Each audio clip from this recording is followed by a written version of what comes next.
Hai guys, Assalamualaikum warahmatullahi wabarakatuh. Balik lagi sama aku Siska Apriana Rivianti. Di video kali ini aku bakal ngebuat program untuk menghitung nilai pi menggunakan metode Monte Carlo. Seperti biasa, aku tuh bakal ngebagi video ini menjadi 3 bagian. Bagian yang pertama adalah tentang penjelasan dasar teori dari metode Monte Carlo. Bagian yang kedua adalah penjelasan tentang flowchart dari program yang akan kita buat. Dan bagian ketiga adalah tahapan pembuatan program. Oke, kita langsung aja ke bagian penjelasan dasar teori dari metode Monte Carlo. Kita mulai dengan menjelaskan tentang definisi metode Monte Carlo. Jadi metode Monte Carlo adalah metode yang menggunakan bilangan acak atau sampel untuk menghitung atau memperkirakan sejumlah kuantitas yang diinginkan. Misalnya, menghitung luas suatu area tertentu, menghitung integral, atau menghitung distribusi dari variabel acak. Nah, contoh-contoh yang aku sebutkan tadi itu adalah penerapan metode Monte Carlo di bidang komputasi sains. Selain di bidang komputasi sains, metode Monte Carlo itu juga banyak diterapkan di bidang keilmuan lainnya, seperti bidang sosial, ekonomi, dan kesehatan. Nah, sedikit informasi ya, buat kalian yang ingin menjadi seorang data scientist, kalian itu wajib banget belajar metode Monte Carlo ini. Oke, selanjutnya kita akan membahas tentang hal utama yang harus diperhatikan dalam menggunakan metode Monte Carlo. Di sini ada 3 hal. Yang pertama adalah tentang bagaimana cara memperoleh sampel. Di slide selanjutnya itu aku akan membahas tentang cara apa saja yang bisa kita gunakan untuk memperoleh sampel sehingga kita itu nantinya bisa mengestimasi kuantitas yang kita inginkan. Nah, hal utama yang kedua adalah bagaimana memproses sampel sehingga dapat digunakan untuk menghitung kuantitas yang diinginkan. Jadi setelah memperoleh, kita harus memprosesnya. Nah, di bagian ini itu berbicara tentang penyusunan langkah-langkah yang harus kalian lakukan agar sampel yang sudah kalian peroleh itu bisa menghasilkan kuantitas yang diinginkan. Misalkan dalam program yang akan kita buat nantinya adalah mengestimasi nilai pi. Hal yang ketiga adalah tentang bagaimana untuk memperoleh hasil yang baik dengan sampel yang sesedikit mungkin. Jadi di bagian terakhir ini kita itu berbicara tentang efisiensi atau penggunaan sampel seminimum mungkin sehingga kita itu bisa mengestimasi kuantitas yang kita inginkan dengan akurat tanpa harus membuang-buang sampel. Oke, sekarang kita masuk ke bagian penjelasan cara memperoleh sampel pada metode Monte Carlo ya. Jadi ada 2 cara. Cara yang pertama adalah pengambilan sampel langsung yang sering dikenal sebagai metode direct sampling Monte Carlo ya. Nah, pengambilan sampel langsung adalah metode pengambilan sampel yang menghasilkan sampel-sampel yang saling independen atau yang tidak saling terikat atau terkait satu dengan yang lainnya. Nah, maksudnya seperti apa? Kita langsung aja ke contohnya ya. Di sini kita itu memiliki 5 sampel A, B, C, D, dan E. Nah, kelima sampel ini tidak memiliki hubungan satu sama lain atau bersifat independen. Dalam artian, penyampelan sampel A itu tidak ada kaitannya dengan sampel B, C, D, dan E. Begitu pula penyampelan sampel B tidak ada kaitannya dengan sampel A, C, D, dan E. Dan juga untuk sampel-sampel yang lain berlaku hal yang sama. Yang kedua adalah pengambilan sampel rantai Markov atau yang sering disebut sebagai metode Markov Chain Monte Carlo, MCMC method. Nah, metode pengambilan sampel rantai Markov adalah metode pengambilan sampel yang didasarkan pada rantai Markov, dengan sampel-sampel yang dihasilkan pada keadaan mendatang hanya bergantung pada keadaan saat ini. Untuk memahami definisi ini, kita langsung saja ke contohnya ya. Di sini kita punya sampel X1, X2, X3, X4, X5, dan seterusnya. Sampel-sampel X1, X2, X3, X4, dan X5 ini membentuk suatu rantai yang menghubungkan antara sampel yang satu dengan sampel yang lain. Rantai ini disebut sebagai rantai Markov. Makanya, metode penyampelan ini disebut sebagai metode penyampelan rantai Markov. Nah, kita balik lagi ke pemahaman tentang definisi yang tadi kita bahas. Kita ambil contoh sampel X3 ya. Nah, sampel X3 ini, penyampelan sampel X3 hanya bergantung pada sampel X2, bukan pada sampel X1, dan begitu pula sampel-sampel yang lain. Seperti penyampelan sampel X5, itu tidak bergantung pada sampel X1, X2, ataupun X3, melainkan hanya bergantung pada sampel X4. Jadi, semoga kalian mengerti maksud dari sampel-sampel yang dihasilkan pada keadaan mendatang hanya bergantung pada keadaan saat ini. Oke, kita sudah berkenalan dengan metode Monte Carlo. Sekarang kita akan berkenalan dengan konstanta pi. Nah, secara definisi, pi adalah sebuah konstanta dalam matematika yang merupakan perbandingan keliling lingkaran dengan diameternya. Nilai pi sendiri dalam 20 tempat desimal itu adalah 3,14, 15, 92, 65, 35, 89, 79, 32, 38, 46. Atau secara singkatnya kita hanya menyebut nilai pi sebagai 3,14 saja. Nilai pi sendiri itu bisa diestimasi atau diperoleh melalui berbagai cara, secara deterministik ataupun secara probabilistik. Jika secara deterministik kita bisa menggunakan perbandingan keliling lingkaran terhadap diameternya. Nah, jika secara probabilistik kita akan menggunakan metode Monte Carlo yang akan kita lakukan pada pembuatan program ini. Sekarang kita masuk ke bagian bagaimana cara kita dapat menghitung nilai pi menggunakan metode Monte Carlo. Di sini ada 3 langkah utama. Yang pertama adalah kita meninjau sebuah lingkaran yang memiliki titik pusat 0,0. Mohon perhatian, penting sekali untuk menetapkan titik pusat lingkaran karena nanti akan sangat berpengaruh terhadap penyampelan untuk memperoleh sampel-sampel yang nanti digunakan untuk mengestimasi nilai pi. Di sini aku menggunakan titik pusatnya 0,0 dan sisi dari kotaknya adalah 2 karena kita itu berada di dalam kotak yang memiliki titik ujung-ujung itu -1 sampai dengan 1. Jadinya sisi dari kotak itu sama dengan 2 ya. Sehingga kita punya jari-jari lingkaran yang berada di dalam kotak dengan sisi sama dengan 2, jari-jari lingkarannya sama dengan 1. Langkah kedua adalah menghasilkan sampel-sampel acak yang berada di dalam kotak. Sampel-sampel acak ini yang berwarna merah dan berwarna biru ini dihasilkan menggunakan metode penyampelan langsung ataupun menggunakan metode rantai Markov. Jadi terserah kalian bebas menggunakan metode yang mana. Cuman di video ini aku akan membahas kedua metode tersebut. Sehingga nanti program untuk menghitung nilai pi akan ada 2. Yang pertama, penghitungan nilai pi menggunakan metode direct sampling, dan yang kedua adalah penghitungan nilai pi menggunakan metode rantai Markov.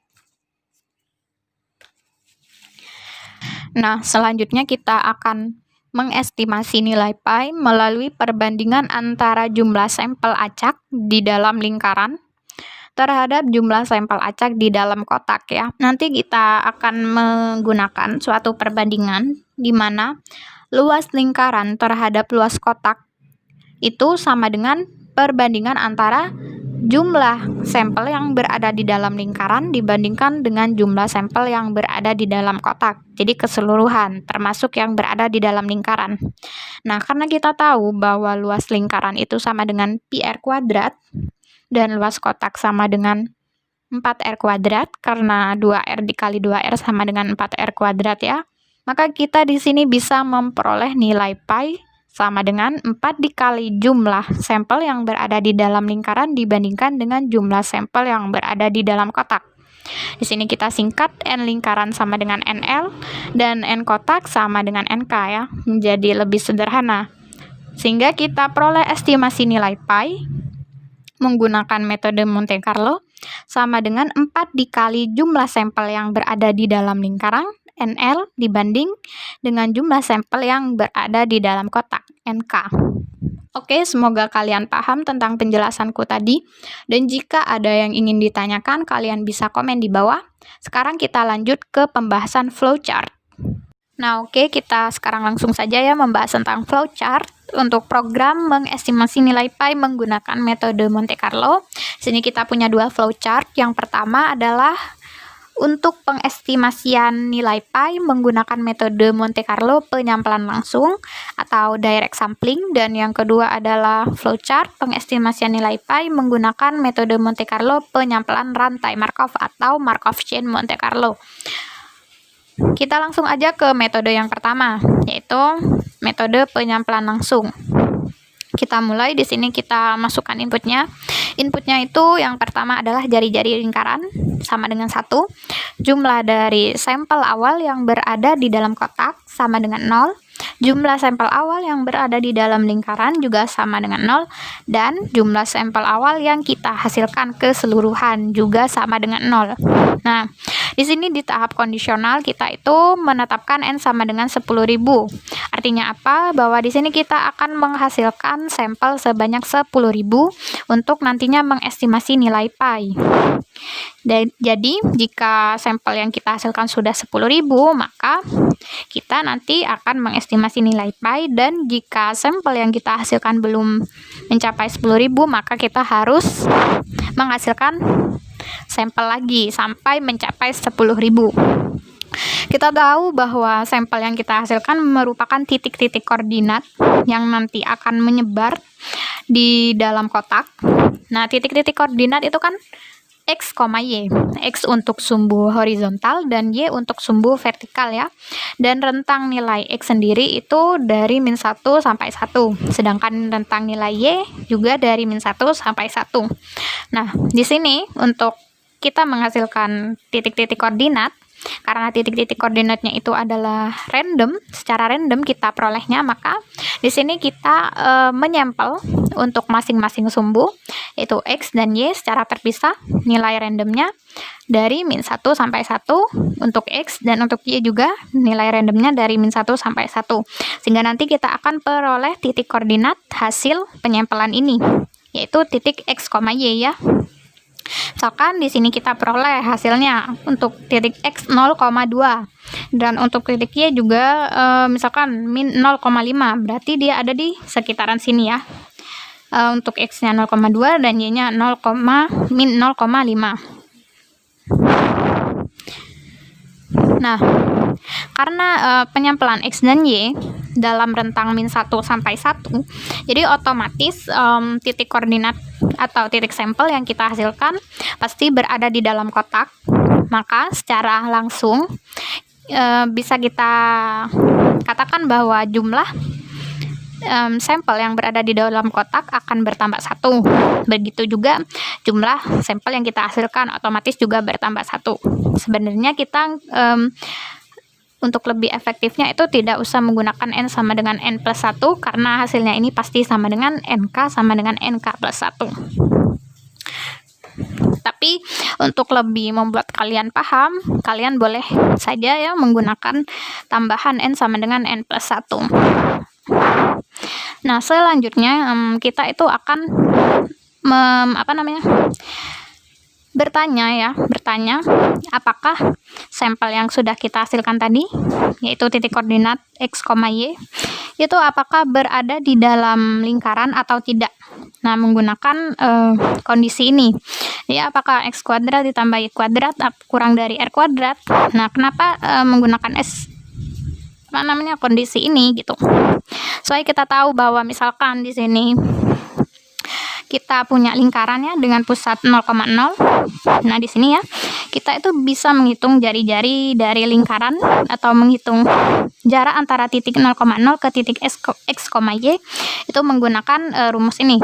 R sama dengan akar dari x kuadrat ditambah y kuadrat. Misalkan ini khusus untuk lingkaran dengan pusat 0,0 ya. Jadi misalkan lingkarannya bukan pusatnya 0,0, itu beda lagi rumusnya. Nah, di sini kita tahu bahwa misalkan x kuadrat ditambah y kuadrat ini kurang dari r kuadrat, berarti kan otomatis titik koordinat itu ada di dalam lingkaran. Tapi misalkan x kuadrat ditambah y kuadratnya itu lebih besar dari r kuadrat, berarti otomatis titiknya itu berada di luar lingkaran ya. Nah, di sini kita itu misalkan hasil yang kita peroleh dari penyampelan tadi, nilai x kuadrat ditambah y kuadratnya ternyata kurang dari r kuadrat. Maka di sini kita tahu bahwa jumlah sampel yang berada di dalam lingkaran akan bertambah 1. Misalkan tidak, ya sudah, kita lakukan lagi penyampelan ya. Begitu seterusnya sampai kita itu memperoleh 10.000 sampel.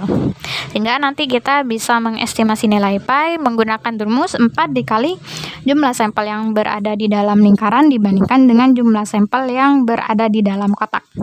Dan selesai. Oke, sekarang kita udah ada di flowchart yang kedua, yaitu flowchart untuk program mengestimasi pi menggunakan metode Monte Carlo penyampelan rantai Markov atau Markov chain Monte Carlo. Nah, pertama-tama sebelum aku membahas lebih jauh tentang flowchart ini, aku akan menjelaskan konsep dasarnya dulu. Nah, oke ya, di sini aku tuh bakal ngejelasin tentang konsep dasar bagaimana kita itu bisa memperoleh sampel menggunakan metode rantai Markov. Jadi pertama-tama aku kenalkan istilah sampel awal ya. Sampel awal. Jadi kita itu di metode rantai Markov harus menetapkan di mana letak sampel awal kita ini, khusus untuk kasus pengestimasian nilai pi ya. Jadi misalkan kita itu menetapkan letak sampel awal kita itu ada di titik x sama dengan 1 dan y sama dengan 1. Dalam artian di koordinat 1,1 ya. Nah, sampel awal ini kenapa harus ditetapkan? Karena nanti sampel awal ini yang akan menghasilkan sampel-sampel yang lainnya. Nah, kalau kita letakkan di dalam kotak ini, berarti kan sampel awalnya ini terletak di sini ya. Di koordinat 1,1 karena di sini kan 0, di sini min 1. Sini min 1, di sini 0 dan di sini 1 dan di sini 1. Berarti koordinat 1,1 terletak di sini. Nah, titik ini nanti dia itu akan menghasilkan titik-titik yang lain dengan cara apa? Dengan cara berpindah dari koordinat 1 ke koordinat yang lain. Nah, perpindahannya itu disampel secara random ya. Misalkan dia berpindah secara random dari sini, kita sebut sebagai titik 1 ke titik 2. Di titik 2 itu juga berpindah ya dari titik 2 ke titik 3 misalkan di sini. Jadi kemudian titik 3 akan berpindah ke titik 4 di sini. Nah, dia berpindah dan titik 5 itu berpindah ke sini. Jadi ini titik 5, titik 4 berpindah ke titik 5, dan begitu seterusnya sampai titik-titik ini menjangkau seluruh bagian di dalam kotak. Jadi nanti kita akan menghasilkan titik-titik yang menyebar di dalam kotak. Nah, begitu seterusnya ya. Nah, kemudian bagaimana jika ketika kita melakukan penyampelan perpindahan ya, katakanlah misalkan ini kita sekarang kan ada di titik 5 ya, kemudian ternyata setelah kita lakukan penyampelan perpindahan, ternyata kita memperoleh bahwa koordinat titik selanjutnya itu berada di luar kotak, atau dalam artian misalkan berada di sini ya. Nah, ini bagaimana? Apakah ini sampel ini akan kita terima atau kita tolak, otomatis sampel ini akan tertolak ya, akan tertolak. Titik sampel ini akan tertolak sebagai sampel yang nanti akan digunakan untuk menghasilkan sampel-sampel yang lainnya. Sehingga mau nggak mau untuk keadaan selanjutnya tetap berada di titik 5. Jadi di titik 5 itu ada 2 tumpukan titik. Jadi ada 2 titik yang bertumpuk ya, ada 2 titik yang bertumpuk di titik 5. Nah, begitu seterusnya ya. Jadi misalkan ada yang di reject atau ada titik yang berada di luar kotak, bukan di luar lingkarannya, di luar kotak, maka titik tersebut akan kembali ke titik awalnya, titik semula gitu. Nah, sekarang kita balik lagi untuk membahas flowchart program pengestimasian pi menggunakan metode Monte Carlo penyampelan rantai Markov. Kita mulai langsung ya. Di sini kita punya input yaitu jari-jari, nilai NK awal, NL awal, dan N awal sama seperti metode direct sampling. Cuman di sini ada input tambahan yaitu koordinat dari sampel awal kita 1,1 koordinatnya dan nilai D sama dengan 1. Nah, ini D ini delta ya.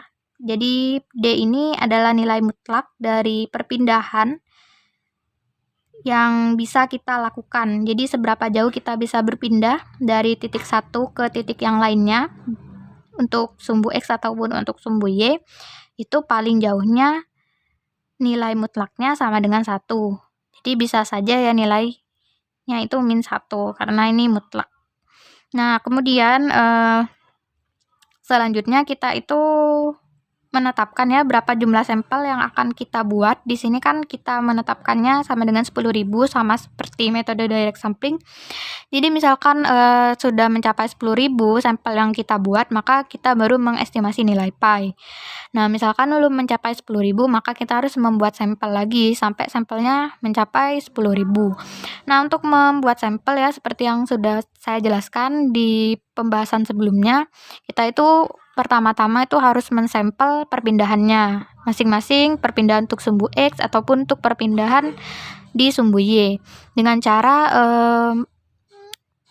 menggunakan bilangan random dalam rentang nilai min D sampai D untuk DX dan DY juga perpindahannya secara random dalam rentang min D sampai D. Jadi DX dan DY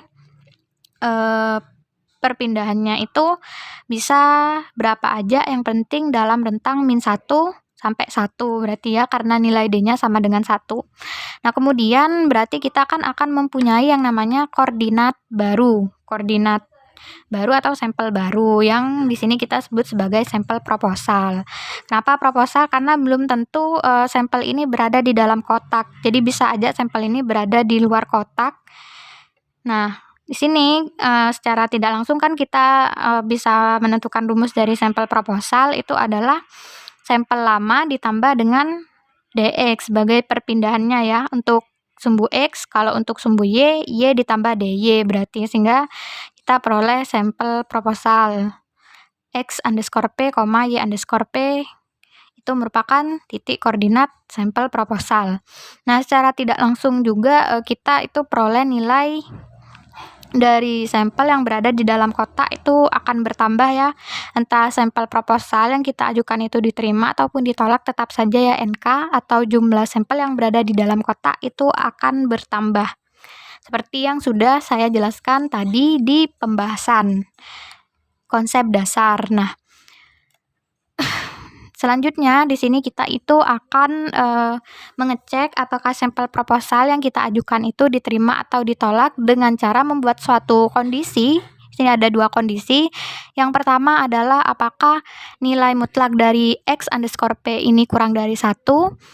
Dan yang kedua adalah apakah nilai mutlak dari Y underscore P ini juga kurang dari 1.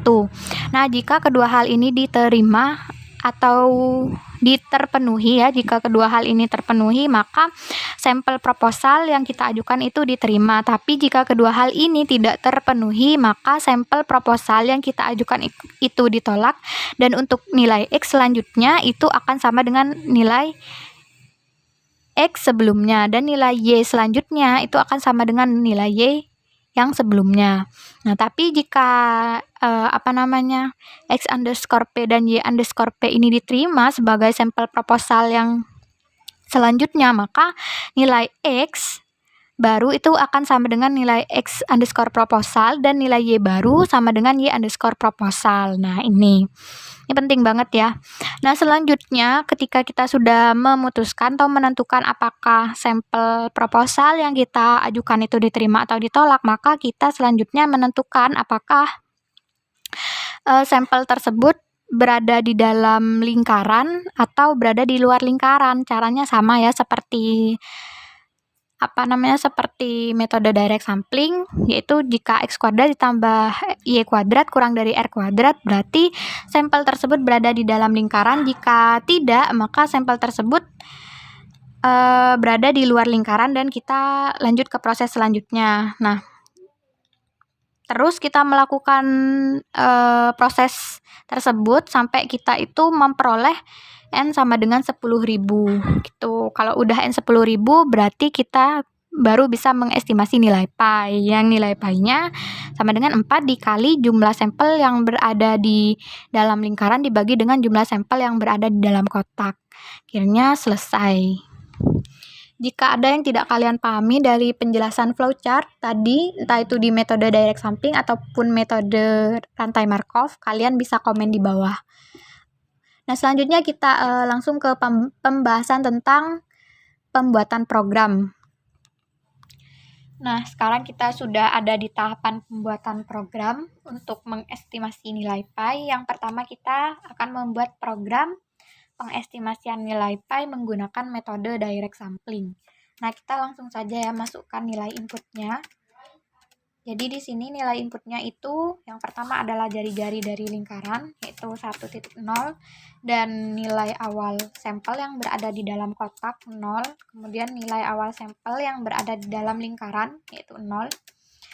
Nah, untuk nilai awal sampel yang digunakan di program ini kita tidak usah menginisialisasinya ya di input, karena di sini kita akan menggunakan perulangan for ya. Kalau yang di flowchart itu harus diinisialisasi di awal-awal karena itu menggunakan perulangan if. Nah, kalau di program yang akan kita buat ini kita menggunakan perulangan for ya. Langsung saja ya ke proses pembuatan sampel.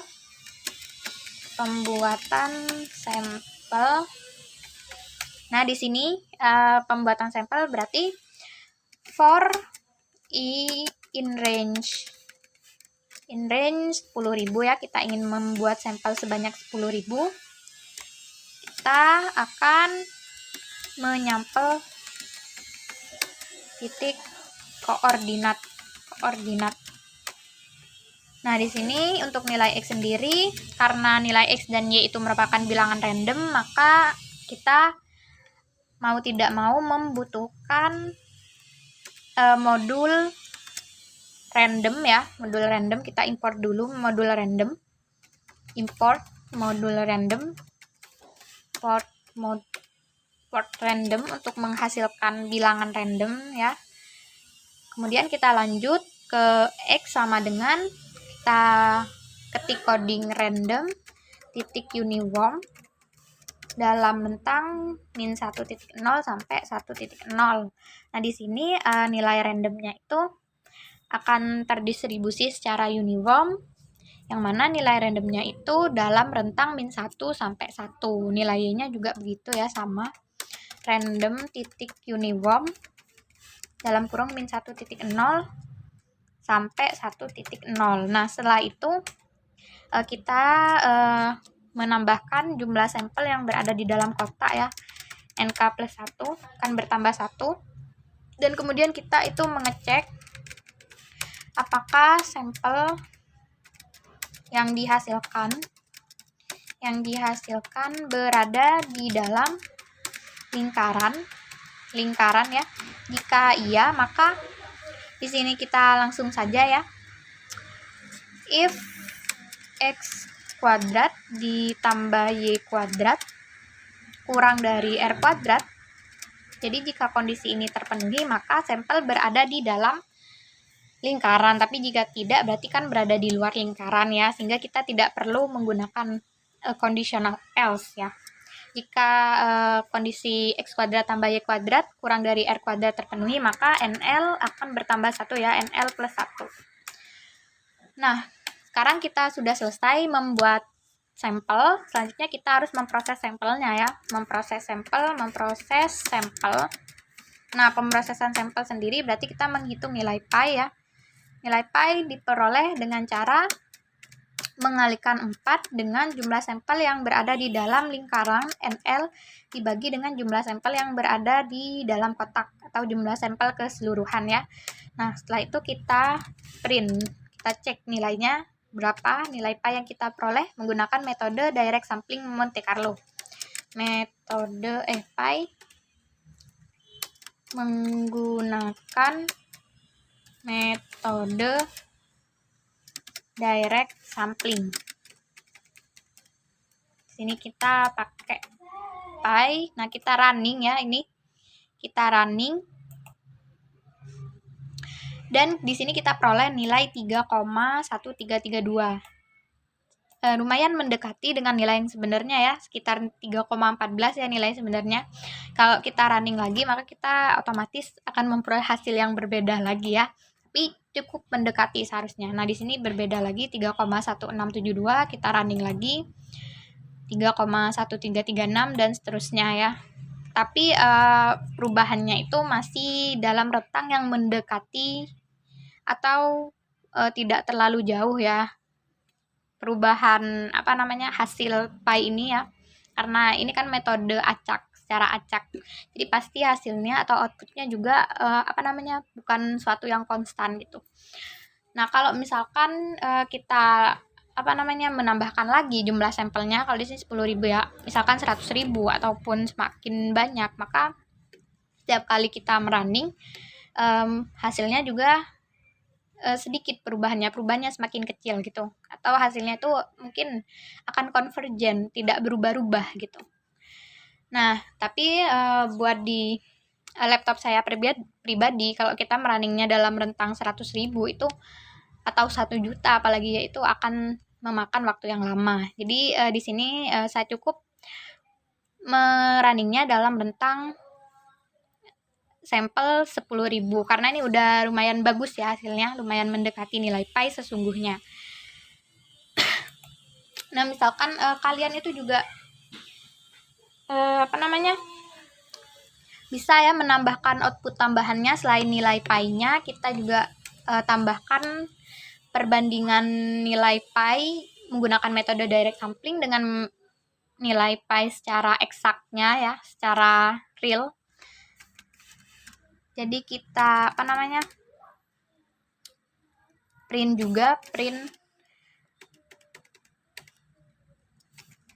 nilai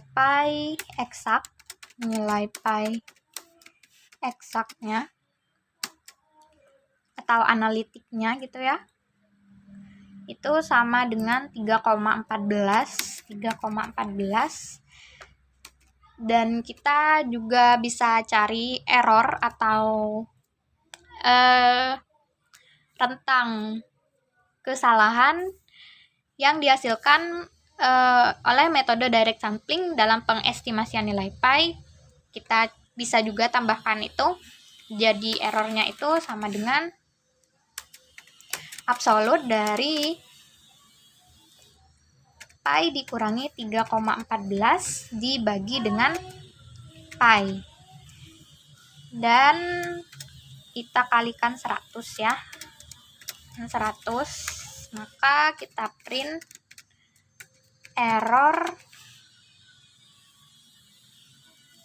errornya sama dengan error. Nah, kemudian kita running. Nah, di sini kita peroleh bahwa errornya 0,2%. Kita running lagi. errornya 0,34 persenan, dan kita running lagi, kita peroleh hasil error yang berbeda lagi ya, 0,38 persenan ya. Begitu seterusnya. Nah, kemudian kita itu juga bisa menambahkan output tambahan lagi biar simulasinya itu jadi lebih lebih oke, lebih interaktif gitu, yaitu kita akan menambahkan gambar kotak yang di dalamnya ada lingkaran, terus kita juga akan menggambarkan bagaimana penyebaran sampel-sampelnya. Nah, jadi sekarang kita itu akan menambahkan coding untuk menggambar hasil simulasi metode Monte Carlo Direct Sampling. Jadi nanti gambarnya itu seperti ini ya. Seperti ini, jadi kita akan menghasilkan gambar seperti ini nantinya. Oke, kita langsung saja. Jadi pertama-tama hal yang harus kita lakukan itu adalah mengimport modul-modul yang kita butuhkan untuk menggambar. Nah, yang pertama itu ya, kita membutuhkan modul matplotlib. Jadi import matplotlib.pplot splt. Dan yang kedua kita itu membutuhkan modul mat atau modul untuk fungsi-fungsi matematika ya, import mat. Dan yang ketiga kita mengimport modul NumPy. Nah, selanjutnya kita akan menggambar lingkaran. Menggambar lingkaran. Nah, cara untuk menggambar lingkaran tuh mudah ya. Di sini kita masukkan atau membuat inputnya. Inputnya itu berupa data-data, titik-titik data sudut. Jadi di sini kita menggunakan modul NumPy linspace.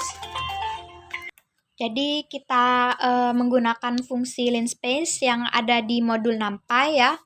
Di sini kita masukkan nilai rentang sudut lingkaran. Kan sudut lingkaran itu dari 0 sampai 360 derajat, atau secara radian berarti dari 0 radian sampai 2 pi radian ya.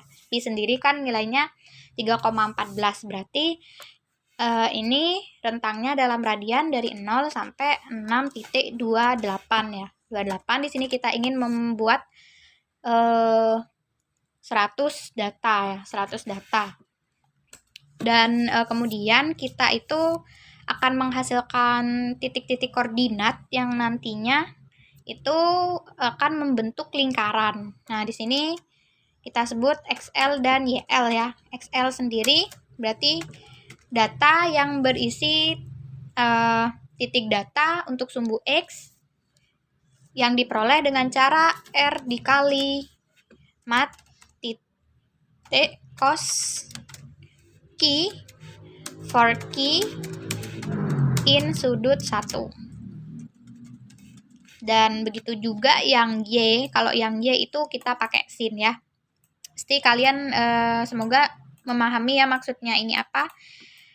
Karena di sini saya tidak bisa menjelaskan secara secara rinci ini maksudnya apa. Jadi intinya ini digunakan untuk nantinya menghasilkan titik-titik. XL YL ini kan nanti berupa titik-titik data ya, yang membentuk lingkaran gitu. Rmat sin theta, sin ki. Nah, kemudian di sini kita tinggal memplot XL dan YL ini sebagai suatu garis yang membentuk lingkaran. Caranya itu dengan menambahkan coding plt.plot XL, YL. Kemudian kita tambahkan color warnanya black, misalkan terserah kalian, hitam, putih, jangan putih ya, ungu, terserah kalian. Dan kemudian selanjutnya kita akan menggambar titik-titik data yang berada di dalam lingkaran ataupun yang berada di luar lingkaran ya. Nah, di sini misalkan untuk titik data yang berada di luar lingkaran, di dalam lingkaran dulu ya. Di dalam lingkaran ini kan, jadi if x kuadrat ditambah y kuadrat kurang dari x kuadrat, maka titik sampelnya berarti berada di dalam lingkaran. Maka kita akan menggambar titik-titik data itu. Caranya kayak apa? Jadi kita tambahkan coding plt.sketcher. Nah, ini sketcher. Nah, x, y itu adalah datanya kita ya. Ini x, y ini. Kemudian kita beri warna ya. Untuk di dalam lingkaran itu warnanya misalkan sama dengan pink, misalkan pink. Dan misalkan untuk di luar lingkaran, berarti kita tambahkan suatu kondisional ya, else, yang isinya adalah menggambar titik-titik data yang berada di luar lingkaran. Itu plt sketcher x, y, dan warnanya, berarti yang ini warnanya purple atau apapun ya. Di sini aku pilih purple. Dan setelah itu kita tambahkan judul ataupun label untuk sumbu X atau sumbu Y pada gambar grafik yang akan kita buat nantinya. Di sini kita tambahkan coding plt.title untuk menambahkan title. Judulnya berarti simulasi Pi menggunakan metode direct sampling. Dan yang kedua itu kita itu tambahkan ya plt.xlimit. Jadi untuk membatasi sumbu X itu berada dalam rentang min 1 sampai 1, dan kita juga tambahkan plt.ylimit untuk membatasi sumbu Y berada dalam rentang min 1 sampai 1. Nah, setelah itu kita sudah ya, segini aja. Kalaupun mau ditambahkan label untuk sumbu X atau sumbu Y, saya rasa itu tidak perlu ya.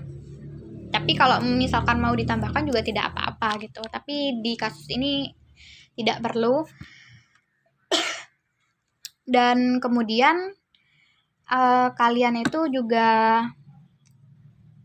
untuk memahami bagaimana cara menggambar di Python lebih detailnya lagi, kalian tuh bisa lihat video yang sudah saya buat ya, judulnya itu menggambar fungsi linier. Di sana saya tuh menjelaskan secara mendetail tentang maksud dari coding ini gitu. Nah, selanjutnya kita langsung running programnya, kita run.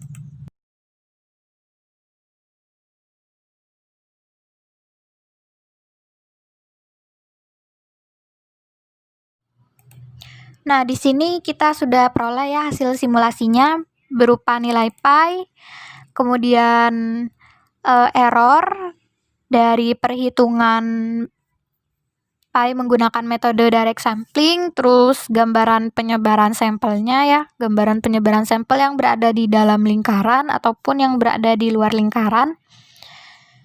Jadi di sini hasil pi-nya sendiri menggunakan metode direct sampling yaitu 3,1432 ya, lumayan sangat presisi malahan ya.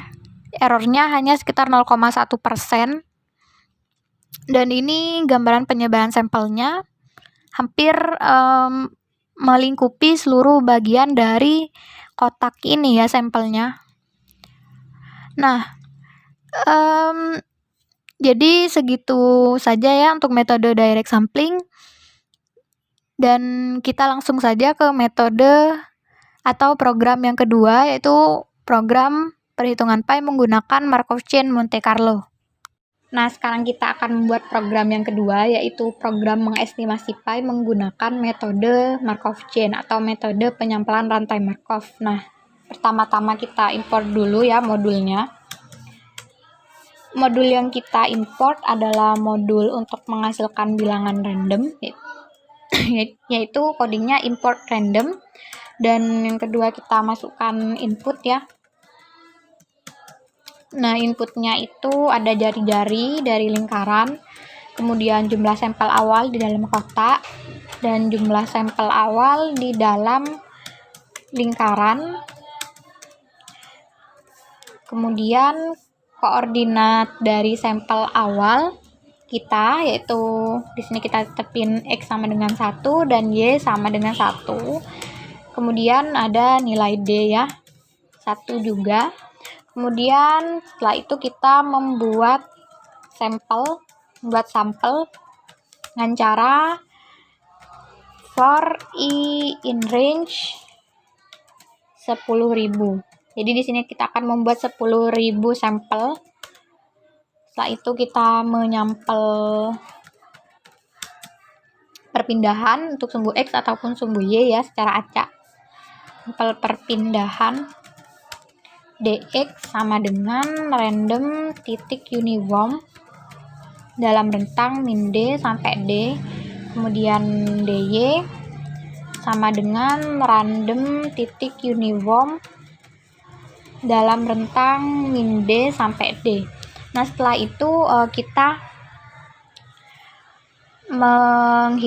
menghitung berapa di mana data sampel proposal kita, sehingga kita harus meninjau untuk sumbu X itu berapa ya posisinya, dengan cara X underscore P X proposal itu sama dengan X ditambah DX, dan Y underscore P proposal itu sama dengan Y ditambah DY.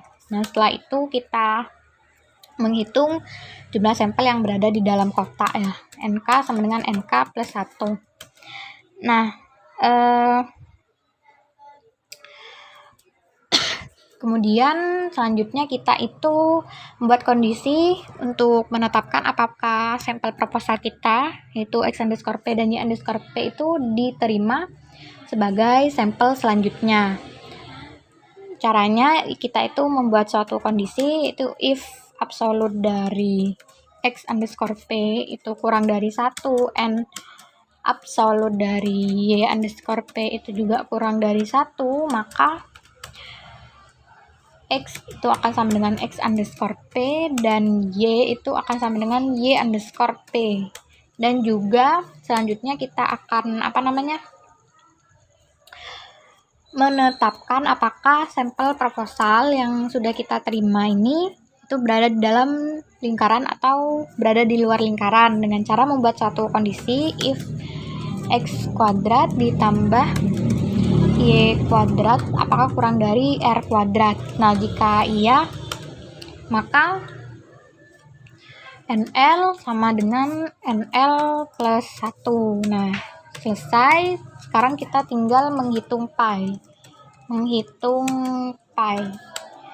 Nah, di sini kita langsung ya menghitung pi. Pi itu sama dengan 4 dikali NL dibagi NK. Kemudian kita print, kita kasih nama pi menggunakan pi metode rantai Markov gitu. Metode rantai Markov.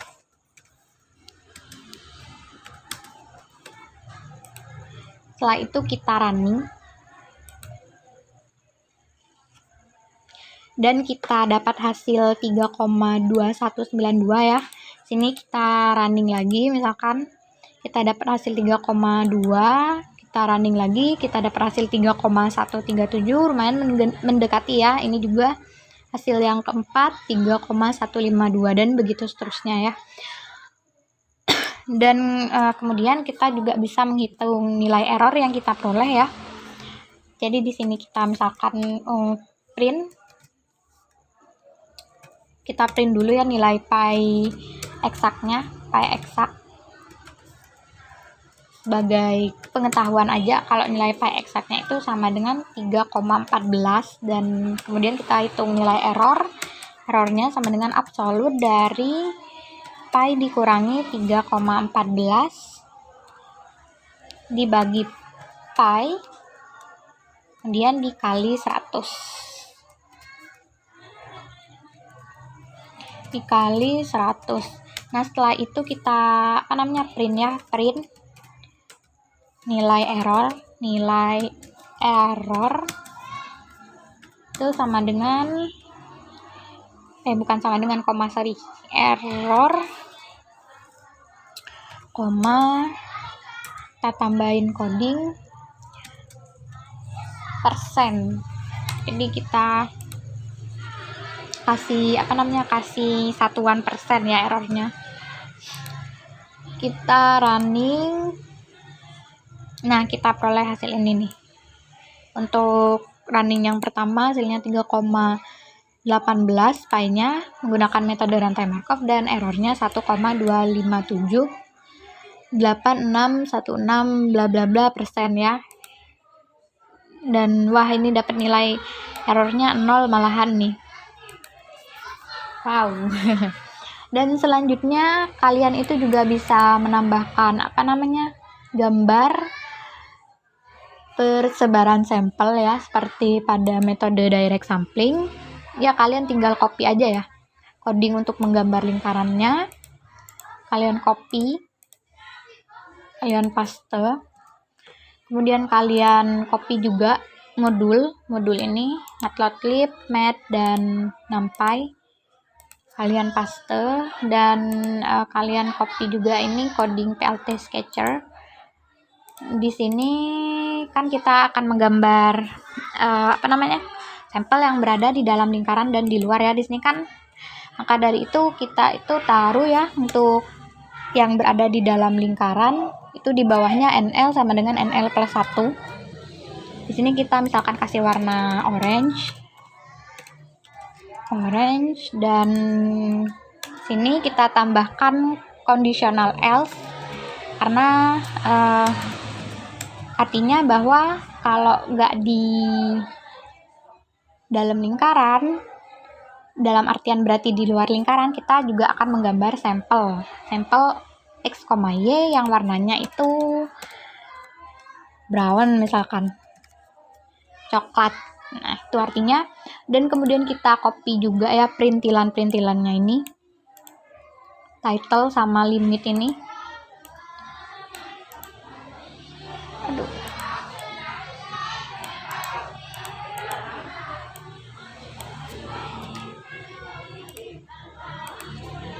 Kita paste, dan title-nya ini kita ganti saja ya metode Markov chain. Nah, setelah itu kita tinggal running.